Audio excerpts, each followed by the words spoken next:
Hi, Sarah. Hi. How's it going? Good. How are you? Here's Sarah Davidson. This is her Hi, store guys. kitty that we are sitting in, which is Yes. amazing. Thank you. It's a must shop in Nashville to me. Thanks, girl. This to me is the little gold mine for clothes in Nashville. Thanks. You come in here all the time. I You shop here. I credit my fashion to you. Oh, you shouldn't. You're my I mean, fashion how icon. easy would it be to like dress you, honestly, though? I just put like a hat on you and then a plaid shirt and you're good. You did put a hat on me for a long time. I wore it nonstop for like 2 those months. cutoffs, I'm so proud of you this year because you did the cutoffs. Totally and you're rocked like, the cutoffs. should I do it? And I was like, do it. Do the cutoff. You have to. Okay, so I'm going to start off with a little rapid fire. Okay. All So right. don't cheat. Don't look at my sheet. What's your best childhood memory? Oh, man, I don't know. That's so many.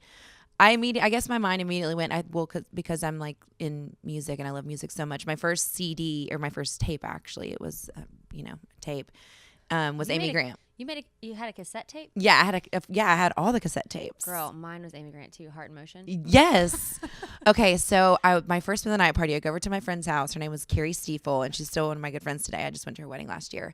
And it was my first, I was like 6 years old, and we went, to her house, and she's like, this is my room. And she opened her closet, and she's like, and this is my closet, and that's the Amy Grant Heart in Motion poster. I went to the concert, and I was like, what?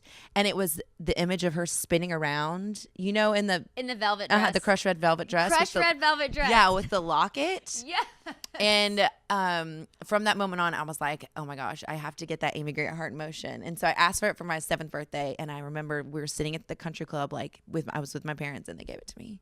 And I was like, Dream come true. Yeah. That is so funny that Amy Grant is such a big part of your life. Mine too. Really? Yes, I love her. She's the reason I loved country music. Really? Her Heart in Motion was the first album. That was my first album too. You know what's so random about that is, I did that show. Nashville. And Wait, which one? Or Private Lives? Private Lives. I And want to talk about all that. okay, well, Gary wrote a lot of those songs on there with Amy because they were married at the time. Oh. Gary Chapman. Because he was married. So was that kind of crazy? Did you kind of fangirl a little bit? No, I mean, sort of. Like, I fangirl over Amy. Right. Yeah, like, I love Amy. Gary's really cool. I mean, I was around him sort of in, like, a cool setting, so it wasn't really like that. Yeah. And it was also, like, his new life, so I didn't really talk about that. True. Just out of respect for Cassie, his new wife. And, but, yeah, I'm fangirl over Amy. It's so hard. It's so random. Okay, I know this is totally rabbit trailing, but Claudia Fowler. Who's also an amazing stylist and owns several stores in Hero Nashville. and Haven in Franklin. And I try to avoid them because they're so expensive. Oh my gosh, I can't go in there. So fabulous. She's too fabulous. She's amazing. Too fabulous. She's like my style icon. She really is. But anyway, so that was actually one of her first gigs, was styling the Amy shoot. She, was a single mother raising, 3 young girls, and ended up, she went out on her own. She was like, I'm going to be a stylist. And Cassie Kelly, who's now married to Charles Kelly, she's Claudia's daughter. She was in school. One of her friends managed Amy at the time. What? And he approached Claudia and he was like, hey, I want to give you a chance at this gig.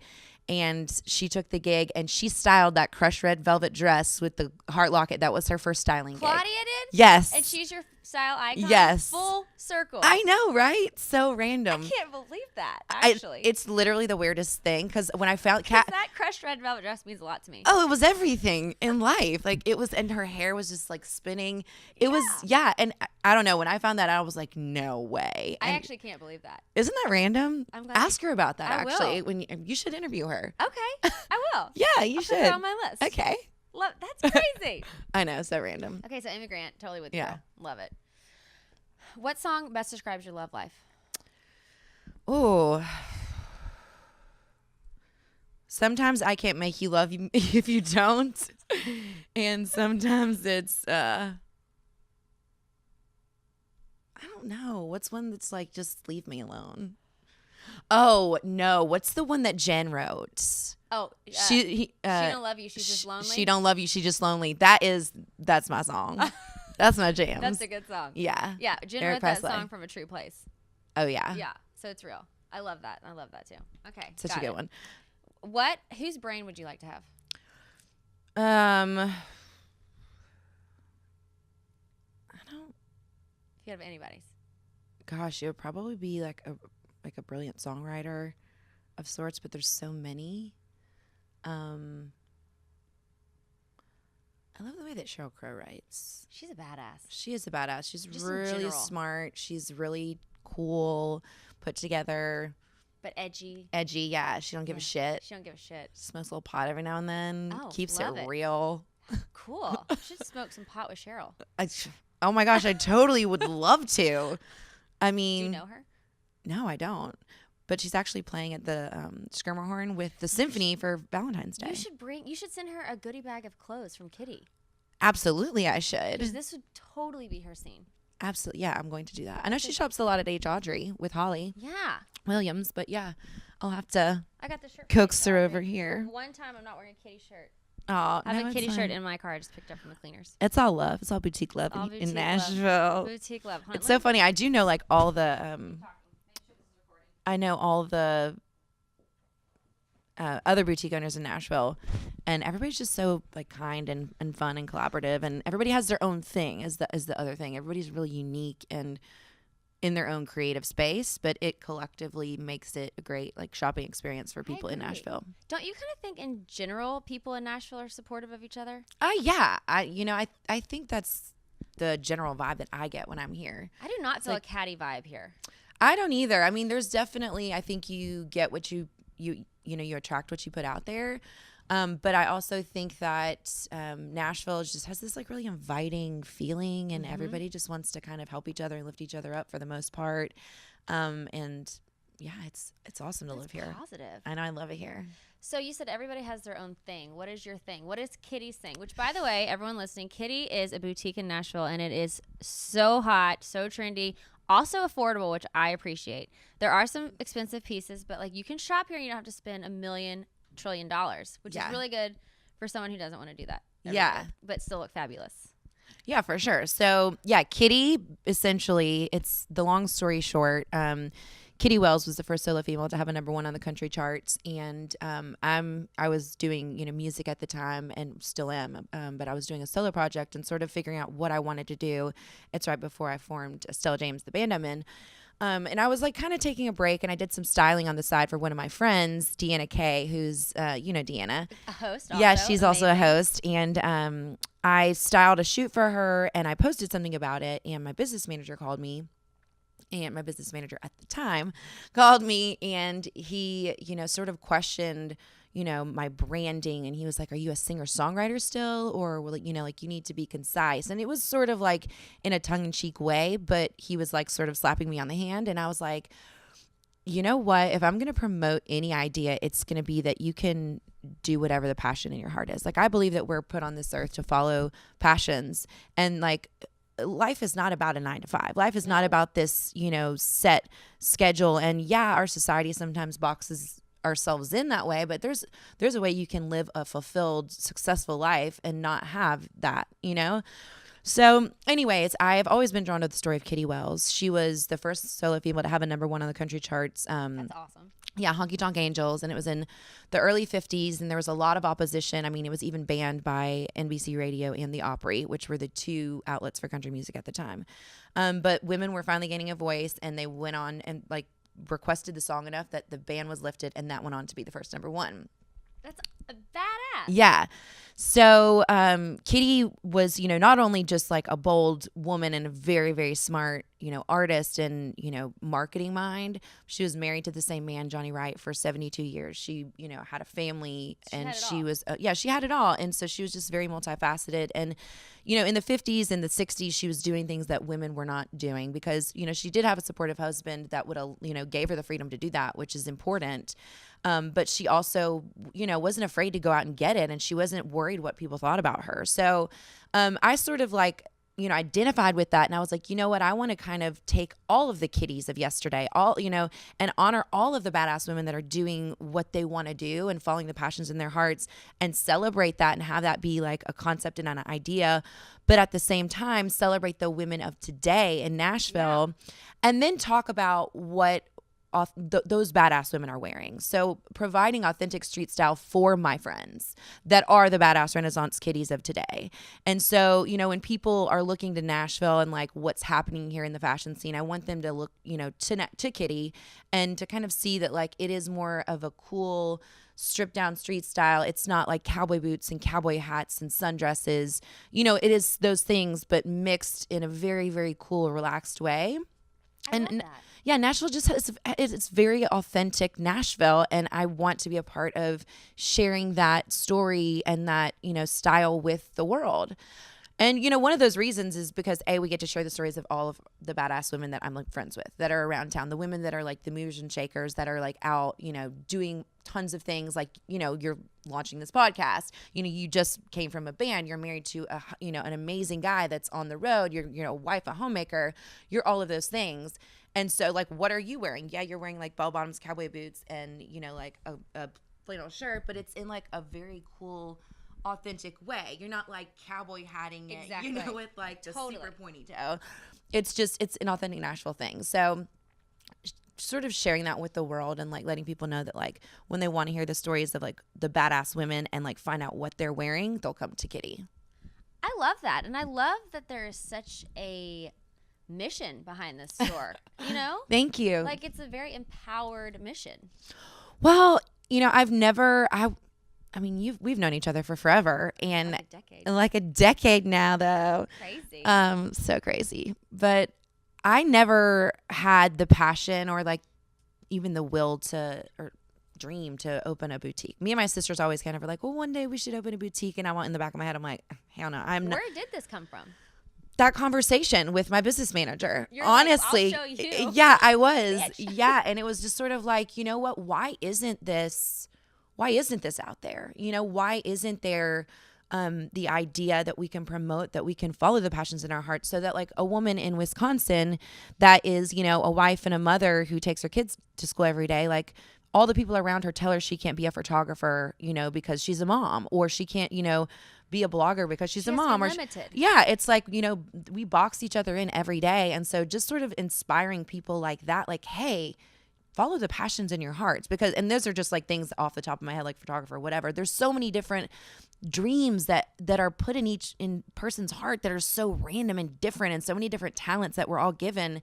It's like, why not use that while you're on this earth, you know? So isn't a business manager supposed to advise you what to do?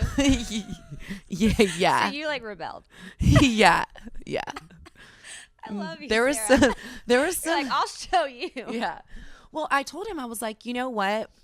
Because I don't really know. I think that if, you know, in today's, you know, world, as artists, as songwriters, as hustlers in this game, like you have to get it where you can. And if I'm like out styling my friend, and that's a talent that I have, and that's something that can go in my resume, and that's just, you know, experience, why would I not do that, you know? Right. So why do you just have to do one thing? Right. And then I just noticed that there was such an idea that you had to do that. So, and also, you know, there is like, we talked about the boutiques that we absolutely love, but there is, other than like Nordstrom in Nashville, it's really hard to find kind of like more affordable stuff that is still quality, you know? Absolutely. So I don't know. Hit that niche really well. Well, thank you. I growing up, you know, I shopped at Forever 21, and I, you know, learned how to shop for the things that are lasting, that, you know, they're cheap look expensive. Yeah, exactly. And how to like, you know, style it, and noticing the threading on things, and noticing how things are made, and like, okay, this is going to fall apart and this isn't. So just sort of knowing garments, and then how to mix and match high end and low end, you know, like you said, we do have some higher end stuff for people that want to come in and, you know, spend a little bit more money, but we are on the east side. And so there's not, you know, it's not like Green Hills where people are like, you know, making it rain everywhere all the time. When you say the east side's a little more like artistic, a little more creative, you got your dreamers over here.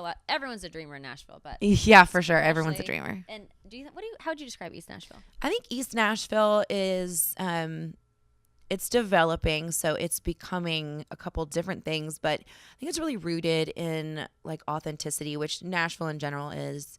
But I think that there's a lot of really cool people over here, people that aren't necessarily concerned so much with ego, that it's more sort of about just a creative vibe. And, there's a lot of creative collaboration. And it just feels, you get a very like magical artistic feel when you're over here. It just feels very cool. I totally agree. Thanks. Okay. We both love the east side because we both live on this side. Live on the east side. Okay. What color best describes you? Oh man, I used to say pink because I love pink. I wear a lot of black. Black is so hot. Black is really hot to wear, but then I love white decor, which is Kitty is totally against like my home aesthetic. You like white? Yeah, I clean? Yeah, like in my home I just choose to do like all white pretty much. I love that. Was it a lot of work opening the store? Yeah, it was. I mean, even just like all the pictures on the wall. You have all these women on the wall. Like this is very thought out. Oh my gosh. Well, speaking of the women on the wall, when we set out, we knew that we wanted to do a Kitty Wall of Fame and feature all of the different women that, were influential. And most of them that we found were in music, but there's also, some political women up there and some actresses and that kind of thing. But just women that have, made a statement, brazen, badass, women that aren't afraid to speak their minds.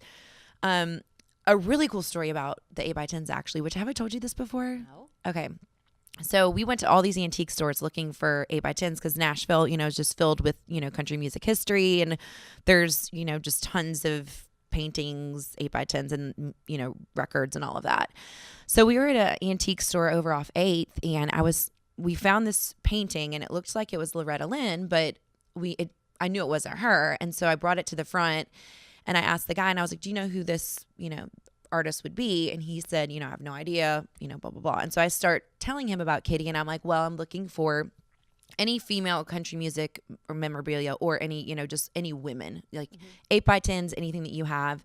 And he's like, sort of was ignoring me. He's not a very talkative guy. And I would go in there all the time. And this is the first time I've actually like held a conversation with him.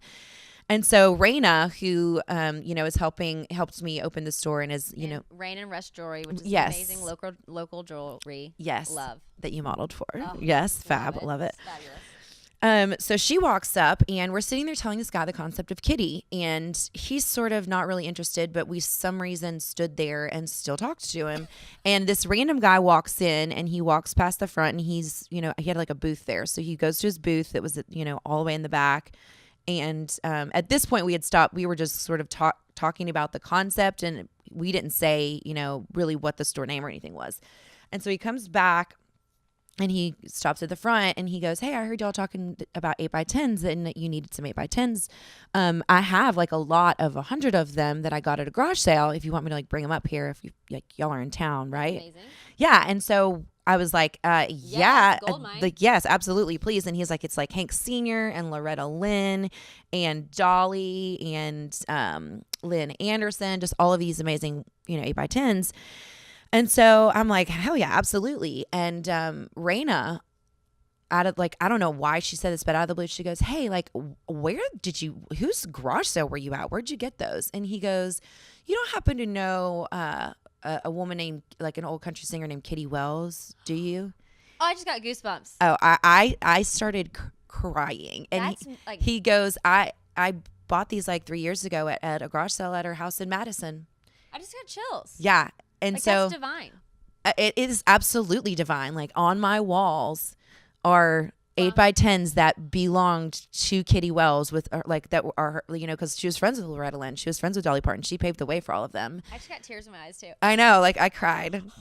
I was like, oh my God. And I think the guy was like, what is going on? Like, why do you care? It kind of confirms that you're on the right path.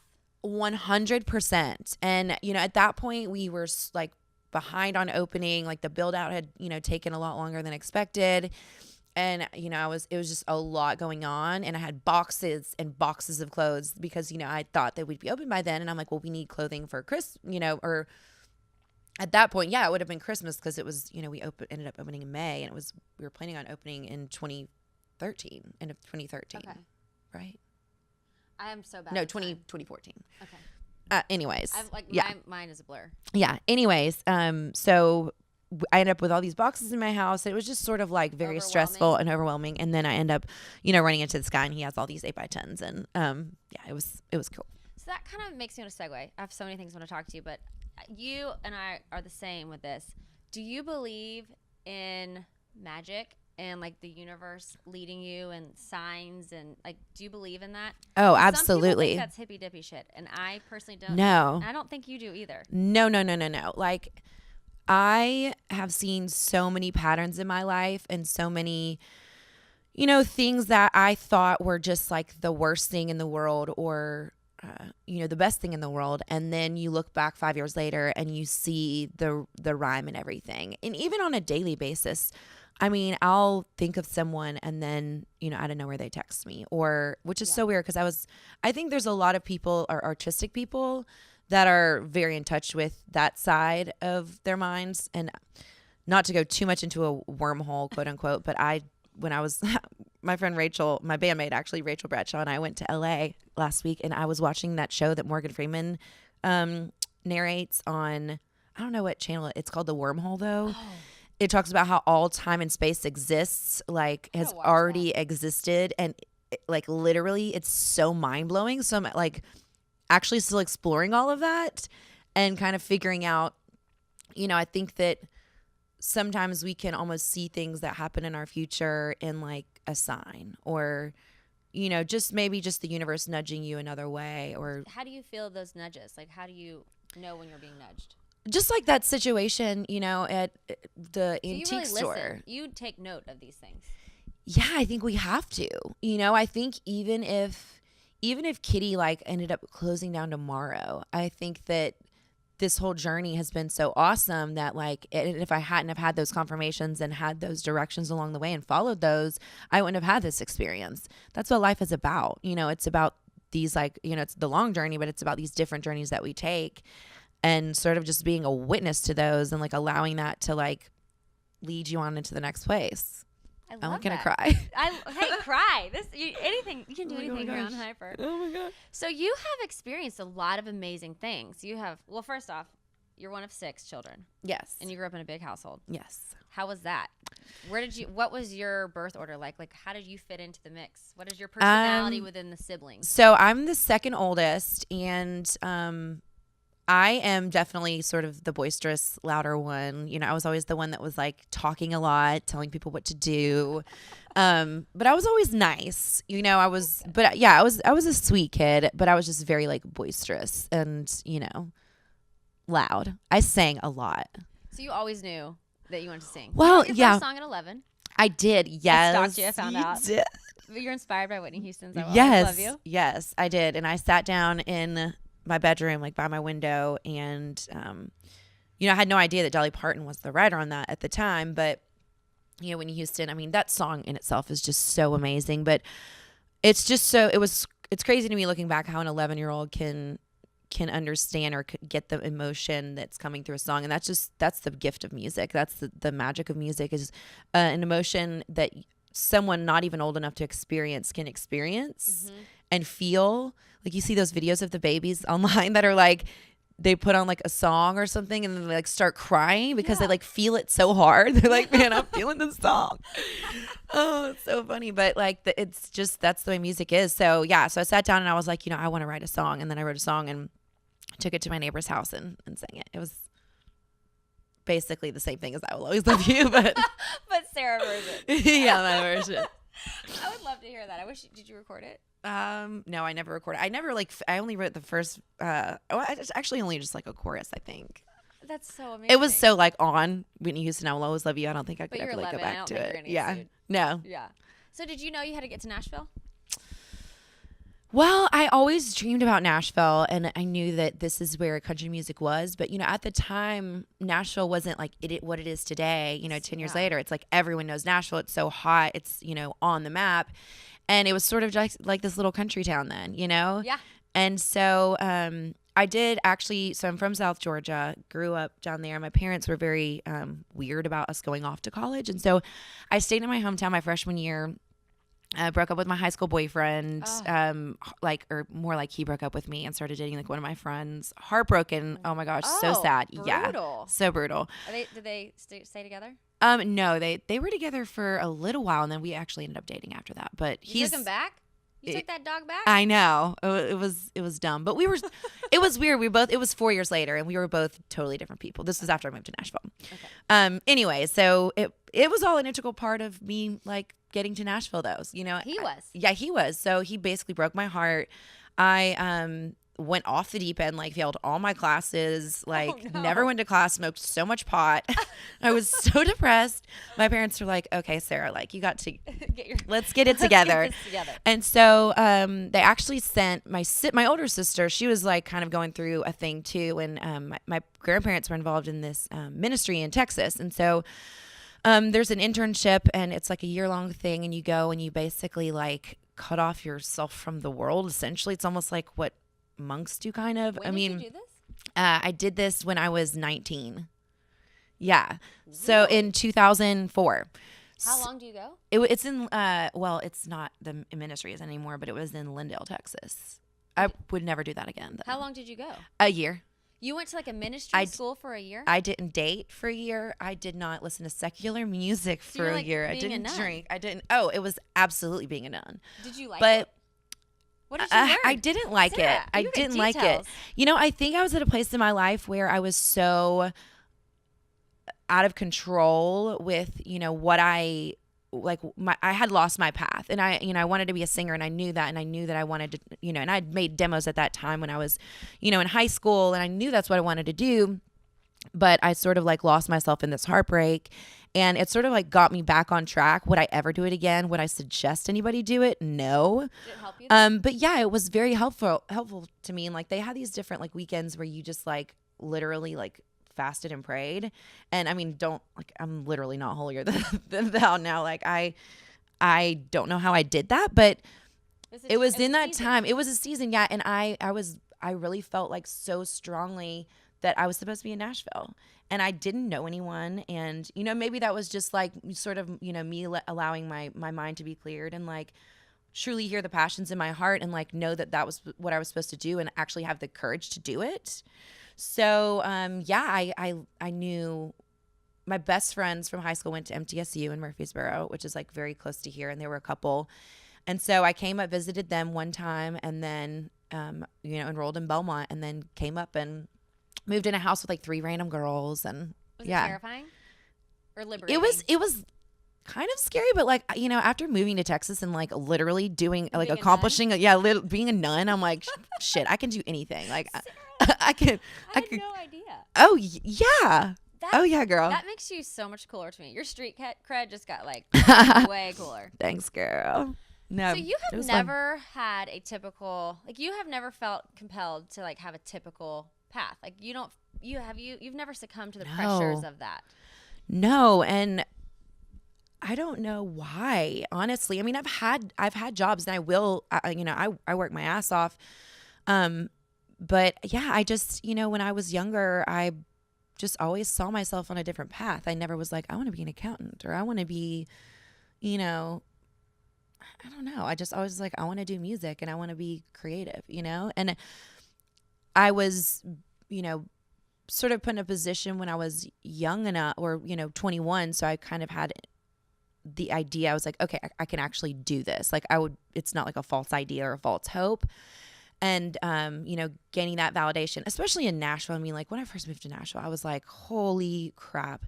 Like I'm so screwed. Like there's so many I felt that same way. Amazing, talented people. I'm like, who am I? Like I suck. I felt that so bad. And I still kind of think that. No, but you stuck with yourself. You committed to yourself.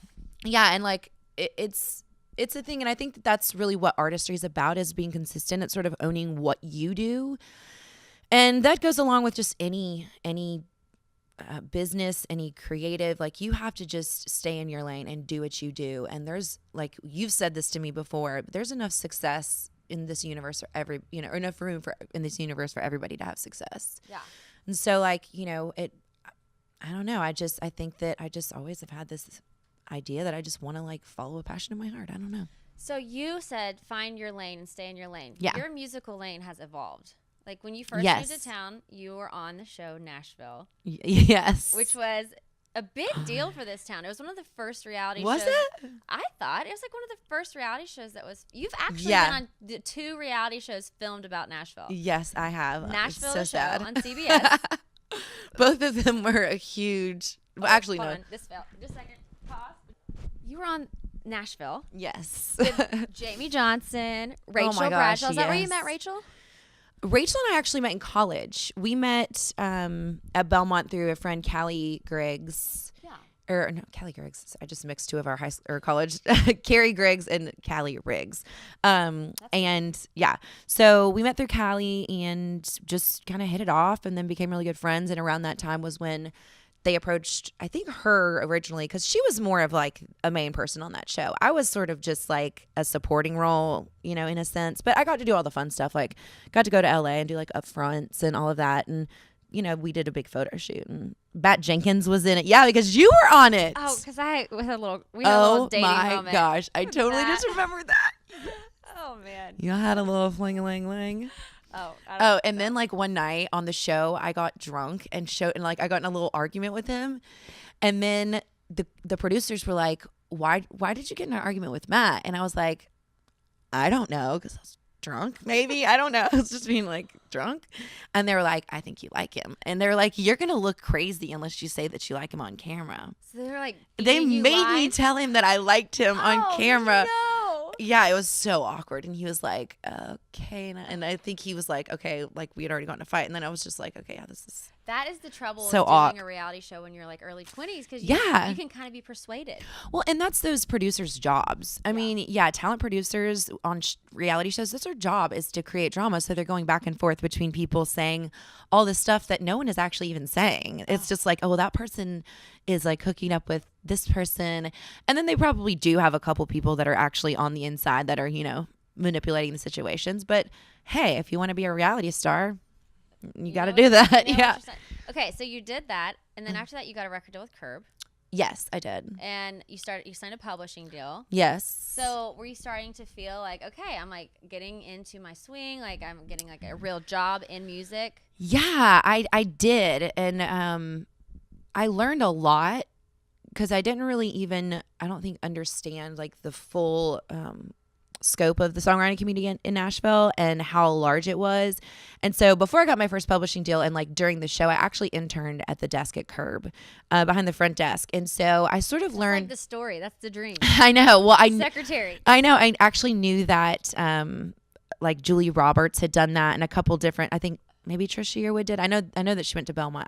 A couple different people. But anyways, I was like, I'm going to go to Belmont. I'm going to get an internship. And, it all kind of ended up that way. And like talking about full circle. So I joined a sorority my freshman year when I was going through all that crazy stuff. Then when I went to Texas, I was like, sororities are so dumb, blah, blah, blah. Well, then when I went to Belmont, I was at FIMU, and there was 3 sororities at Belmont, and FIMU was originally founded at Belmont. Okay. So it was sort of like you have to affiliate and like do things. Through my sorority and a girl that I met in my sorority, I got the gig at Curb. Okay, so you're moving up. Yeah, so I'm like, okay, I see how dreams. I see how like this, as stupid sometimes, which that's not very valid to say, but I look back and I'm like, oh my gosh, some of those things that I did were so kind of catty, but I'm like, like as far as just socials or recruitment or whatever, but I'm like, it all serves a purpose, in the bigger picture. So anyways. It really does. Retrospect, looking back is really crazy. Yeah, it really all is. fits together. It does.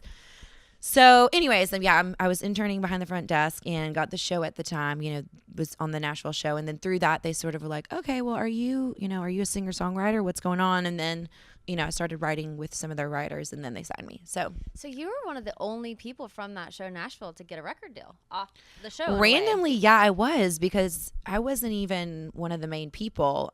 Chuck Wicks already had a deal. Oh, Chuck Wicks was on that show? Oh, yeah. Who was on that show? It was you? It was me, Jamie Johnson, which was so funny. I can't believe he was on that. Oh, my gosh. Rachel Bradshaw, Micah Combs. Oh, Micah. Yeah, Micah. Who did she date forever? Well, she dated Kanan Smith for a long time. But someone on the show. Oh, Clint. Clint Mosley. Oh, he was supposed to be like the heartthrob, right? Oh, yeah. I mean, actually, Clint is he's a sweetheart. He's married now and and his wife is such a gem. And he has a baby. Yeah, they're like missionaries. They go crazy. Yeah, he's awesome. Okay, so you got a record deal. And then after that, what happened? Yeah. So after a year, it pretty much fell apart. Like everything that I thought was going to happen in that year didn't.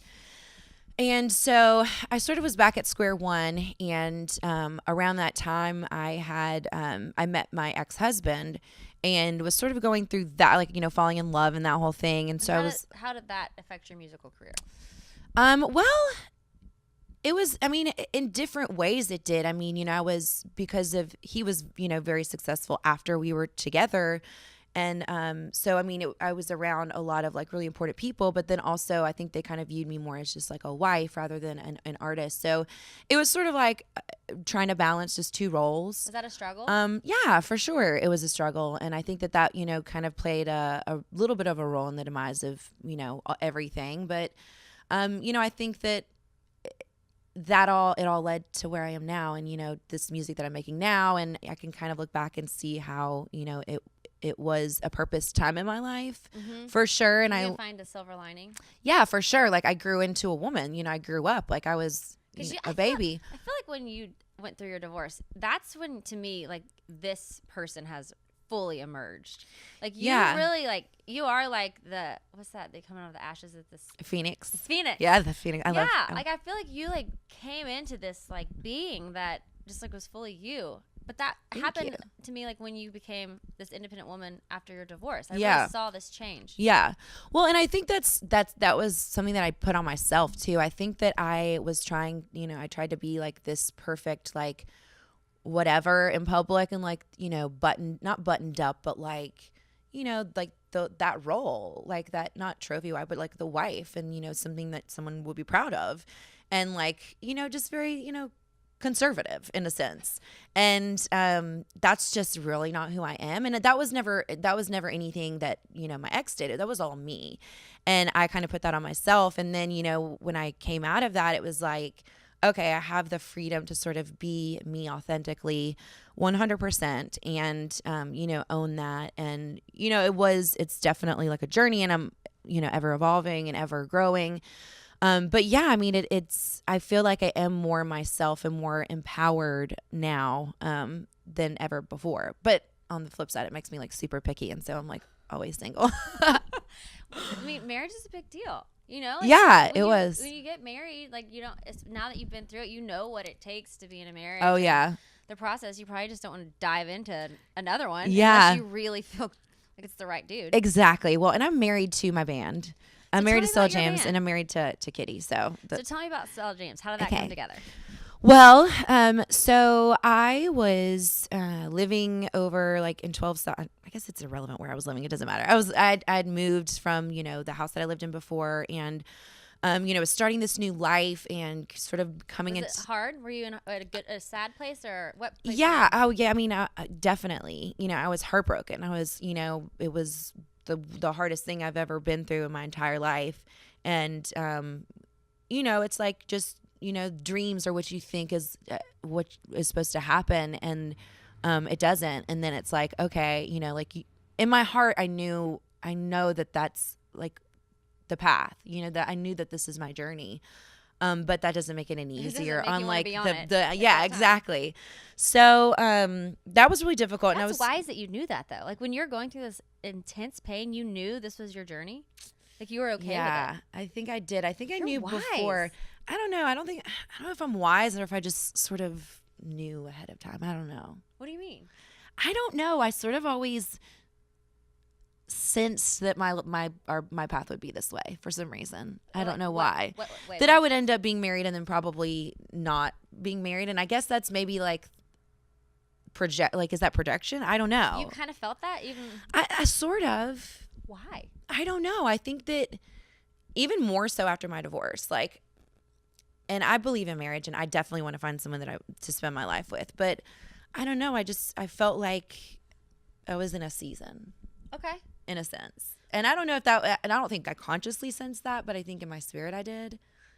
Interesting. Yeah.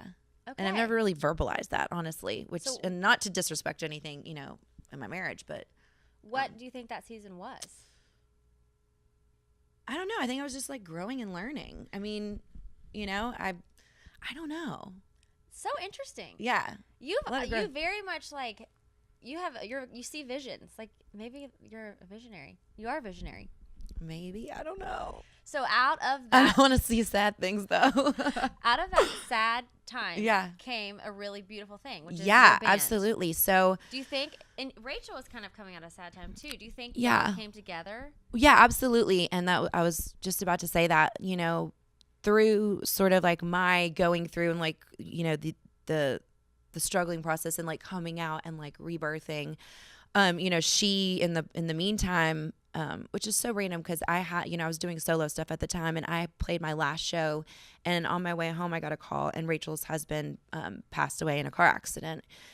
And you know, I went over there immediately, and it was so tragic and so sad, and you know, a lot of things, you know, it was just a lot. And she, you know, they just got married, and so through all this, you know, I was on my own, living on my own, you know, single. And so I, you know, offered to move in with her if she wanted me to, because she lived in, you know, a really big home all by herself. And so, and I knew that it would be very difficult. And I just wanted, you know, just offer as a friend. I didn't think she'd say yes. And she, like a couple days later, was like, you know, if you really would move in with me, you know, I would want you to. And so I was like, absolutely, you know, like, of course. And so I took some clothes over to her house, and we just sort of like holed up and hung out, and, you know, just like cried together and watched Friends a lot, and, you know, drank wine. And, you know, it was a very sad time, but, you know, I was there, you know, because I could be, and Because you were in a season that allowed you to be there. Exactly. And so that's really what I see. Again. So divine. Even though it was such a tragic thing in my life, I saw a purpose and a meaning in being able to be there for her. And it was almost like, okay, like I can, like, this is okay. You know, like I can be here for my friend because I'm in a season to be. The whole thing, seasons of life, the older I get, it is such a true thing. Yeah. There are definite seasons. Yeah, for sure. So that was just timing. So Divine timing. Yeah. And then at the time, actually, I had just met this guy named Rustin Kelly, who is one of my best guy friends now, and Ty Graham, who is in the band with us. So we were all. The band is you, Ty Graham, and Rachel Bradshaw. Yeah. Stella James. So we were sort of kicking around it, like, let's write tomorrow, blah, blah, blah. And Ty was supposed to write with Rustin. Rachel and Rustin and I were texting, trying to write. And it was just like, you know, just a whole bunch of confusion. I'm like, why don't we just all write together? So we, at this time, I literally just gotten out of my record deal, out of this label called Shirtone and Indie, that was based out of LA. Okay, so you've had 2 record deals. Yeah. Well, I was at Curb, and then I went to EMI, Sony, ATV, and was there for 4 or 5 years. I didn't know that. Yeah. You did a deal on Sony? No, just Sony ATV. I didn't have a record deal. I had a publishing deal for, yeah. Nice. Yeah. Girl. Well, and then hustling. yeah, girl, I try.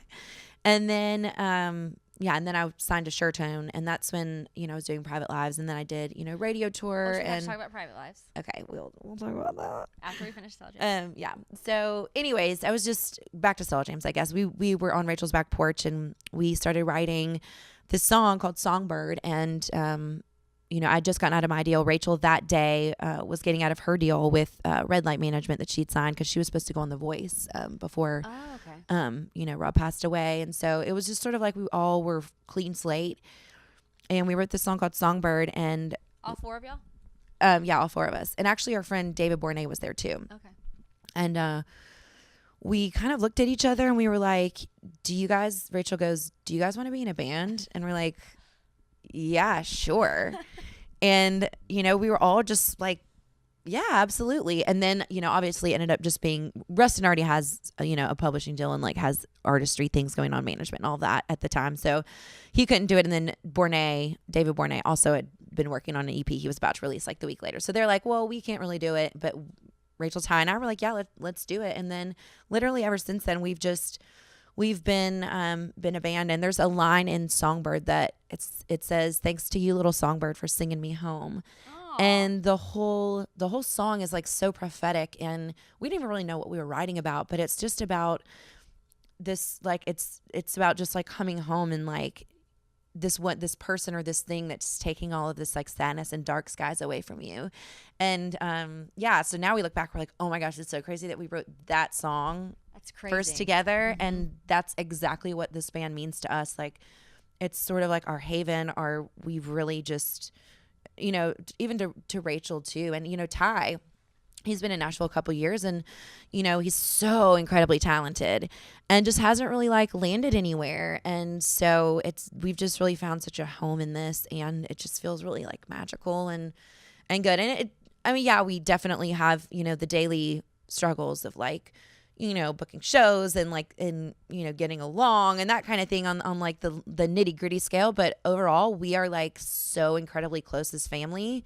That's awesome. We're like brothers and sisters. Like, honestly, it's awesome to know that at the end of the day, like they truly are like my family. Would you say that band has been one of the biggest blessings in your life?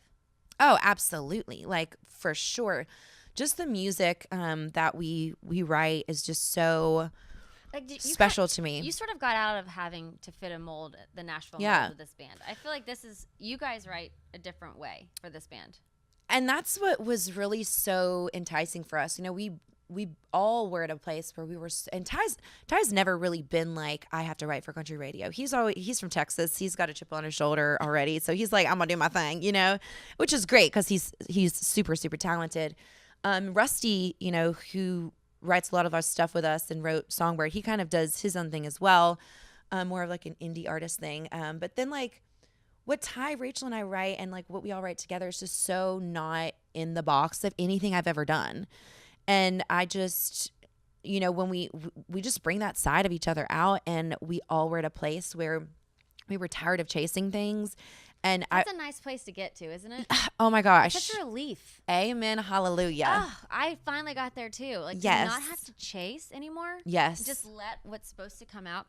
Mm-hmm. So y'all all got there at the same time. Oh, absolutely. We all were just like, I'm tired of like, just trying to write for whatever somebody else wants us to write about or for. And we just started writing like authentically things we like and stories, and created this muse, Stella, who, and then like the James. And so there's like Stella's the girl. Stella's the woman, yeah. And James is the man. Yeah. Is it a romance story? Yeah, sometimes it's different stories. It's just a life. Yeah, it's a life. We sort of like have these different places and people and like ideas intertwined in our songs, and like it all sort of was born out of Stella. Actually, Ty and I started before we actually ended up writing Songbird, and then Ty, Rachel, and I finished Stella together as like the second song we ever wrote together. But we actually went and got a 6-pack of beer. Ty and I wrote this song called Used Diamonds. And Used Diamonds. Yeah, Used Diamonds. Cool. And I actually love that song. I forget about it. Resurrect it. I know, resurrect that baby. So we were we went to go get beer after we wrote, and we're like, let's just get Stella. We never get Stella. And so we got it, and you know how it's like gold on the box, and we're like, Stella beer. Oh, it's so good. It's like classy beer. It is. It's like so classy. We're like Jennifer Aniston would drink that beer. Totally. Mm-hmm. Yes. Like Jennifer Aniston would totally drink that beer with the smart water. Yeah. And a yoga mat. Yeah, and a yoga mat. Yeah, for sure. Uh-huh. But we're like, okay, let's create this like female out of this idea that like, she's like the ultimate, like, she walks in the room and she's like the gold. She's like steals your heart. She's the Marilyn Monroe, like the femme fatale badass that just, with one glance of her eyes, like enraptures like your soul, and you're like, who's that person? Hey, yeah. I love Stella. People like you. Oh, you girl. Yeah. So that's who Stella is, and we're like, okay, well, obviously we need like the male representation of that. Who is the guy that is like the ultimate classic cool, like that wins the Stella over, that is just like, the guy out on some like Midwest lonesome highway, like on a, an Indian bike, like in a seedy LA bar, like just waiting for his next heartbreak victim, so and that's James. Yeah. Oh, so we sort of write these like I love stories. You have such like stories behind all the important things in your life. Stella James, Kitty, like it's amazing. Thank you. Yeah. I love stories. I Oh, love. you're a songwriter. Yeah. I love like things that mean so much more than just what they are. Like, I agree. kitty meaning so much more than just like, yeah, come buy clothes. It's like, come be empowered, come be filled with this idea, and come find out what the badass women in Nashville are doing, Where and did also you what get they're wearing. the sense of empowerment? Because like you really have it. Where did that come from? My mom is a very outspoken, empowered woman. I don't know. I think I learned a lot just from being in the business so long. Honestly, just being rejected so many times and being told so many times. I think You're not good enough, or you age. can't make it, or whatever. Yeah, exactly. Or like that's not a good idea. That's not going to work. And then even like hearing things in your own head that nobody's even saying, and just like, oh, I bet they're saying this, or I bet they're saying that, and like not worrying about that kind of Finally, shit. just getting tired of it. Yeah, literally just like shutting that down and that fear down. And we all face and live with fear every day, but this is just something that I choose not to be fearful about. Like chasing the passions in my heart. You're just doing it with like, you don't care. Whatever Yeah. is on your heart, you're just doing it. Yeah, Screw everybody within else. reason, I hope. This is your roadmap from God, so no one can tell you what's wrong. Exactly. And that's the thing. It's like everyone gets their own roadmap. So it's also kind of opens your mind to like just not judging other people for what they're doing. You don't know what's going You on don't in their know. heart. I used to judge like, and that's another thing. Like because I was on a reality show, I used to watch like Real Housewives of Beverly Hills or whatever it was and be like, why is that girl on there as like the ex-wife of like so-and-so? That is like so lame and hanger on her. And then like here I end up like, going through a divorce essentially on TV, which isn't necessarily the same thing, but sort of. I mean, I was in those shoes and like Maybe perspective. because and then I could judge myself like why if I knew that my marriage was in that state, like why would I go on? Like everybody knows, that you shouldn't do a reality show if you're going to get divorced, And so but I didn't. And so it was sort of like, okay, like here I am being like Judgy McJudgerson bitch over here and like now I'm in those shoes, like maybe I need to learn a little lesson about that and not judge other people and just let everybody do everybody, It's hard to learn that lesson, but when you get to this place, it's a really beautiful place to be. So tell me about Private Lives of Nashville Wives. What was that like? Well, so I'd done, a reality show before, but it was I was a lot younger and it was a lot longer before that. And, Evolution was the production company and they do Beverly Hills and Housewives OC. Yeah. Beverly Hills? Mm-hmm. Okay, so this is legit. Yeah, they're awesome. But TNT actually hired them, and I think that was one of the issues. Is like TNT just their reality programming was awesome, but it's just it's a different kind of network, and the show is more like Bravo, which is what all the other shows are on. So. I mean, it was a really fun experience. I really loved working with everybody that I did, and I got to write the title track for the show, which was really awesome. That was awesome. And you're such a bombshell on that show. Oh, thanks. I was like super depressed skinny. So, yeah. So was the divorce happening the whole show? No, not the whole show. Just like, halfway through. Like you saw, like, I mean, was that hard to like relive that on TV? Yeah. Like I prayed a lot. I mean, I probably should have just like quit and not done it to like looking back. But I'm like, you know what? It led me to like, the deal that I was in. And then, I had the experience of like working radio because of it. They licensed, a bunch of my songs. I got to have a lot of like live performance on the show. That's awesome. So that was really the reason that I did it, honestly, was like, I have this music that I've been writing for so long. And I, was trying to get a record deal. I'd done a couple different showcases and nothing was just coming through. And I don't know why, a couple different reasons, I think. But anyways, I just couldn't get a deal. So I was like, you know what? I want to expose this music. Like, I feel like there's something here. So was your ex supportive of the show when you did it? Yeah. I mean, I don't think he really wanted to do it, to be honest, which is fine. I mean, if I were him, I probably wouldn't have wanted to do it either. He was a super successful songwriter. Like, he speaks his mind independently, he doesn't want that recorded. Yeah, exactly. Yeah. Which is fine. I mean, like, like everybody has their own choice. Like and there's things that I do that I wouldn't have wanted, for the world to see. We all have those things. So I understand that. And, that was him. And so, I mean, he just chose to be on it a little bit, I think. Yeah. So, Do you think you would do another reality show?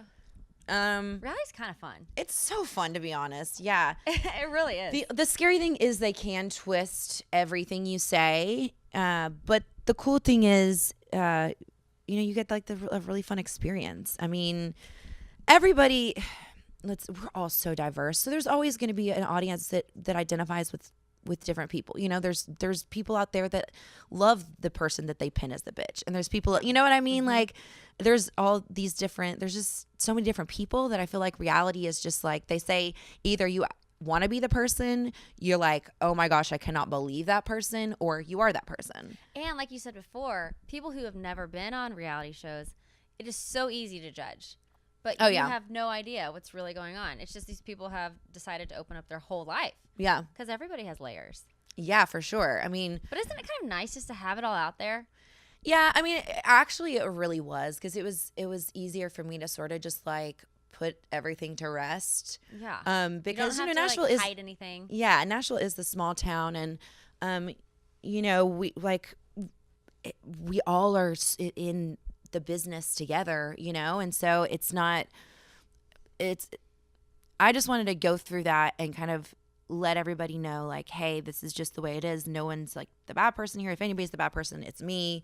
You're not the bad person. I mean, it does. Well, it takes two to tango. Yeah. Just, whatever. Yeah. But I just wanted to get through it and just be done with it, honestly. And so I felt like if I just addressed it head on, then that would be that. So I don't know. So what are you most looking forward to in 2016? I'm excited to be on the road with Stella James. You got some shows? Well, yes, we are in the process of booking shows. I really want to play a bunch of festivals this summer. Oh, yeah. That'd be fun, right? That'd be so fun. Yeah. What else am I excited about? I don't really have any like major plans. I want to do some traveling. Where do you want to travel? Well, my cousins are in Barcelona. Oh, you gotta go to Spain. Barcelona is one of my favorites. Really? Ever. Yeah, they say it's amazing. So my cousins. You could fall in love in Barcelona. Oh, that'd be amazing. If you move to Spain, I'll come visit you. Okay. I would actually. Spaniards are hot. I would love to move. Well, and the thing is, it's very international. It's not just Spaniards. It's like everyone. Let's put that on your vision board. Okay. I don't know if I want to move to Spain because then what about Stella James? I could like FaceTime. Oh man, the expensive flights into the bar gigs that I'm playing. Yeah, let me spend like $2,000 to come play this $500 gig. Exactly. Yeah. Seriously. Oh Lord. Oh, the music business. I know, right? You gotta love it. Yeah. Okay, so you want to go to Spain? I want to go to Spain. I don't know what else I'm looking forward to this year. I mean, hopefully just more stuff with Stella James, continuing to grow Kitty and get the message out there. I really would love to see, because, we are like, online. So that's sort of part of what I want people to know and feel, is that like when they go to the online store, kittynashville.com, that it is like the same thing as the store. All of the merchandise that we have in the store is also online. And it also kind of has like the same, vibe as the store. So sort of bringing greater awareness to that, to people outside of Nashville, and, just continuing to feature amazing women that are doing amazing things and grow the brand in that way, and kind of let people know. I think, it's still a growth thing where I have to continue to share the idea of what we represent and what the brand represents, and get that message out there so people know that it's more than just a store.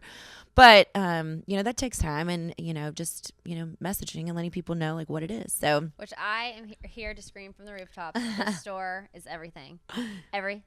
Thanks, girl. Okay, so we're gonna wrap up. I like to end my podcast with a little segment called Leave Your Light. Okay. And it's basically give me some inspiration, like inspire the listeners with something that's important to you. Okay, I can inspire you with this first, which I actually meant to tell you, which I don't know if you have to cut this out.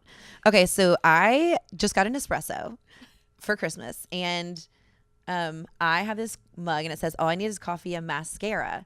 So I'm like, I'm going to use this mug because this is just really cute, and like I'm feeling in like a, early morning podcast cute mode.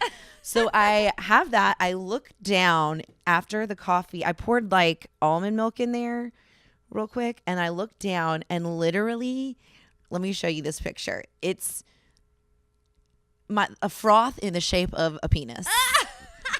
I am not even lying to you right now. Oh my God.